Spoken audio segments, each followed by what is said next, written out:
Hai semua, jumpa lagi dengan saya Linda di channel Ayo Masak, Ayo Makan. Hari ini kita akan bahas risol mayo dengan lebih jelas, lebih jauh, lebih lengkap, lebih baik tentunya. Karena kebetulan saya kemarin bikin 75 potong ya risol mayo dan risol rogut. Ternyata banyak sekali ilmu-ilmu yang saya dapat. Agar risol ini tidak bocor, bukan saja kulitnya yang harus lentur, tapi masih banyak lagi hal-hal yang perlu kita perhatikan. Apa saja? Yuk kita mulai. Menurut saya paling mudah apabila kita menggunakan wajan balik seperti ini. Kita ambil seperti ini, lalu kita balik, dan kita masak. Apabila ada yang bolong seperti ini, tinggal kita tutup saja ya. Hal lain yang harus diperhatikan ketika kita bikin kulitnya ini harus sudah matang sempurna. Gak boleh terlalu matang, gak boleh juga kurang matang. Caranya gimana dong untuk tahu? Kalian perhatikan kalau sudah keluar bubble seperti ini tandanya sudah hampir matang ya. Untuk tahu dia benar-benar matang gampang banget. Kita goyang-goyangin aja penggorengannya ini. Kalau kulitnya sudah goyang kiri dan kanan artinya sudah matang. Ini belum matang, pinggir-pinggirnya masih tidak mau goyang ya. Jadi kita masak lagi sebentar. Nah, kalau pinggirnya sudah goyang tinggal kita balik, dia copot sendiri, tidak perlu dikorek-korek. Dan ini kalau ada lubang wajib ditutup supaya tidak bocor. Ini kalian perhatikan ya, kiri kanannya sudah goyang. Itu tandanya sudah matang. Oh iya, wajan ini diolesi minyak hanya di awal saja. Seperti yang saya bilang di video sebelumnya, bahwa isian risol mayo itu masih kurang nendang ya. Nah sekarang saya sudah dapat resep yang paling enak menurut saya. Kita perlu 25 gram mentega dan kita akan cairkan. Setelah dicairkan kita masukkan terigu 25 gram. Terigunya yang serbaguna. Kita akan masak sampai terigu ini menjadi pasta, sedikit mateng ya teman-teman. Kalau perlu apinya dimatikan sebentar waktu kalian aduk ini kalau takut gosong. Bila sudah seperti ini, kita akan tambahkan dengan susu cair. Kita perlu 400 ml susu cair yang akan kita masukkan secara bertahap, yaitu 3 tahap ya. Pertama kita masukin sepertiga dulu. Sekarang kita aduk-aduk agar terigu dan susu tercampur menjadi rata. Kalian sebaiknya pakai spatula seperti ini, spatula tahan panas ya. Jadi jangan pakai whisker. Selama proses api kompor bisa dinyalakan dan dimatikan ya. Jadi nanti kalian insting saja kira-kira kalau perlu apinya dimatikan, kalau perlu dinyalakan. Kurang lebih seperti ini, adonannya sudah halus, lembut, tidak bergerindil. Baru kemudian kita masukin susu cair yang kedua. Saya dapat ide untuk menggunakan white sauce ini dari kita bikin isian rogut risol ya. Nah, ketika kita masukkan susu cair yang kedua, ini bisa kita aduk-aduk dengan whisker agar lebih tercampur dengan rata, lebih cepat ya. Kalau pakai spatula nanti kelamaan. Kita aduk sampai adonannya ini tercampur menjadi satu, halus, mulus, tidak bergerindil.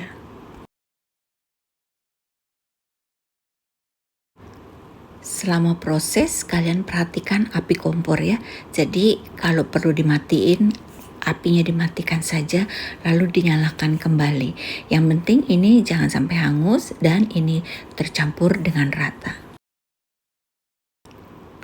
Setelah halus tercampur dengan rata seperti ini, baru kita masukkan susu yang terakhir.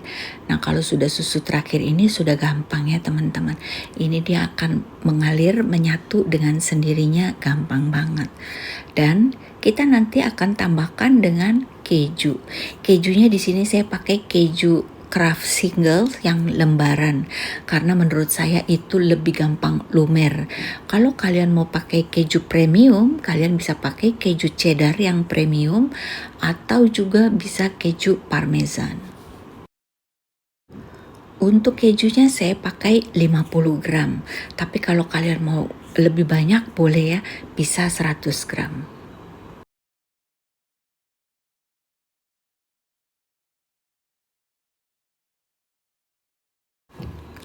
Kita aduk-aduk kembali sampai kejunya ini meleleh dengan sempurna.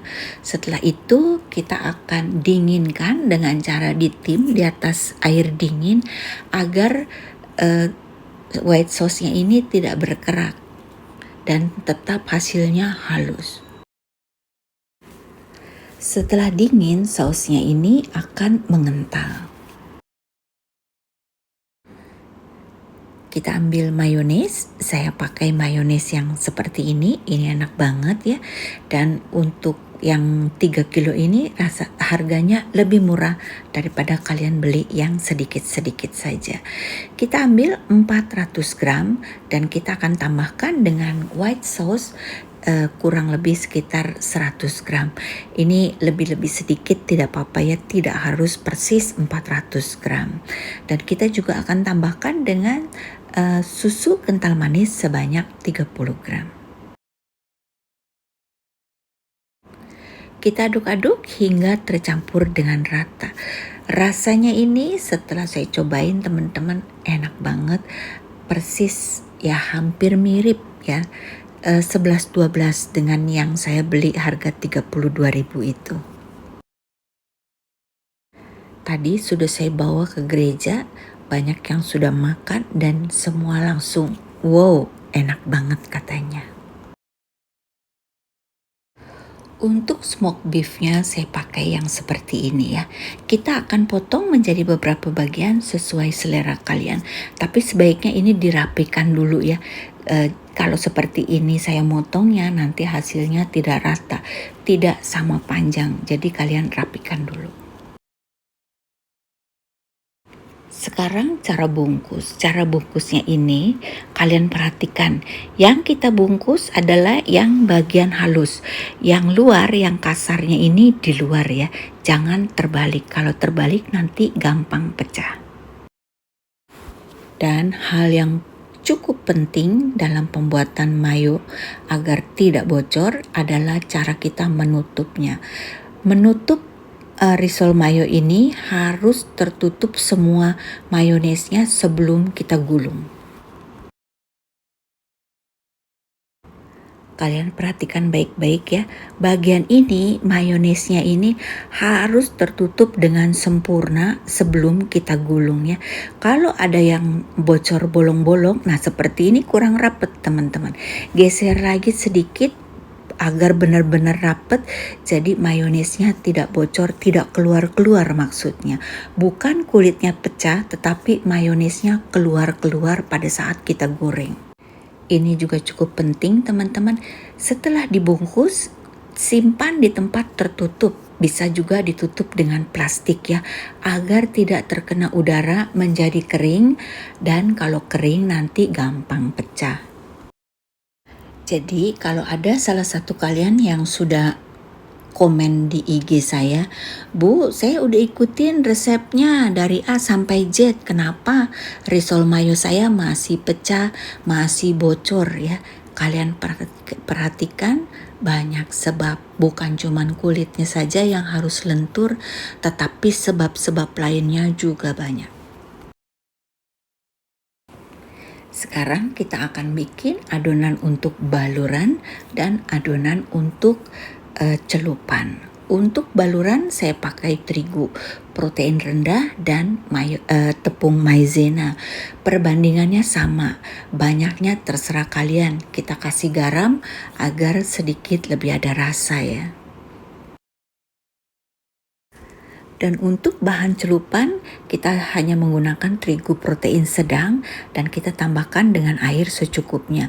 Kita aduk sampai tercampur dengan rata, konsistensinya harus cair, tidak boleh kental. Dan untuk tepung roti sebaiknya kita haluskan dulu. Kenapa dihaluskan, Ci? Karena kalau kita pakai yang masih besar-besar itu, kelihatannya jelek ya. Kita haluskan saja, nggak usah khawatir. Risol mayo kita pasti akan tetap garing dan hasilnya akan terlihat lebih cantik. Ini mohon maaf videonya juga saya pakai video yang lain ya, karena ternyata yang risol waktu saya bikin tidak saya videokan. Nah ini kita celupin di tepung seperti ini, jangan terlalu tebal ya. Kalau terlalu tebal nanti terlalu garing. Kemudian kita celupkan ke air celupan. Seperti ini kurang lebih. Air celupannya ini tidak perlu terlalu banyak. Kalau terlalu banyak nanti berantakan, nempel-nempel di tepung rotinya. Risol ini bisa kita frozen ya. Kalau di frozen, kita keluarkan dulu suhu ruang kira-kira 1 jam atau 2 jam. Kemarin saya bilang 30 menit ya. Saya juga lupa teman-teman 30 menit atau 1 jam. Tapi yang jelas sampai tidak terlalu kering, beku lagi ya. Jadi ketika kita goreng dia sudah tidak beku tapi masih tetap dingin. Gorengnya ini harus api besar, tidak perlu lama. Saya goreng kurang lebih sekitar 2 menit saja sudah kuning coklat seperti ini. Kalau kelamaan nanti mayonesnya ini kan ketika dipanas dia bergolak-golak, nanti keburu meledak itunya risolnya. Jadi cara gorengnya juga ini penting. Semua ini udah mateng teman-teman. Bisa tinggal kalian makan begitu saja, tidak perlu digoreng sebenarnya. Kita goreng agar hasilnya lebih cantik dan juga rasanya lebih enak.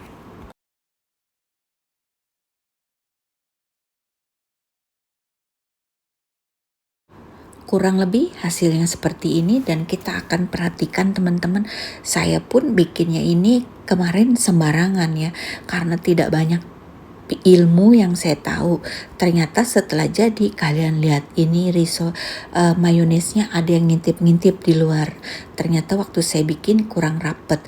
Tapi ini walaupun bolong, mayonya tidak ngintip di luar karena waktu pertama sebelum digulung mayonya sudah tertutup dengan rapat. Ini juga ya kalian lihat itu dia bolong tapi mayonya nggak keluar karena saya tutup dengan rapat. Tapi kalau yang ini tuh kalian lihat mayonya keluarnya banyak banget. Ini juga kalian perhatikan tuh mayonya keluar dari samping dari bolongannya itu ya. Jadi nanti kalian kalau bikin pastikan sebelum digulung mayonya sudah tertutup dengan rapat. Dan ini risol yang kemarin sudah saya goreng 2 kali. Kalian perhatikan kelihatan beda ya. Risol baru dan risol yang sudah 2 kali digoreng, hasilnya beda. Selesai sudah teman-teman videonya, semoga bermanfaat.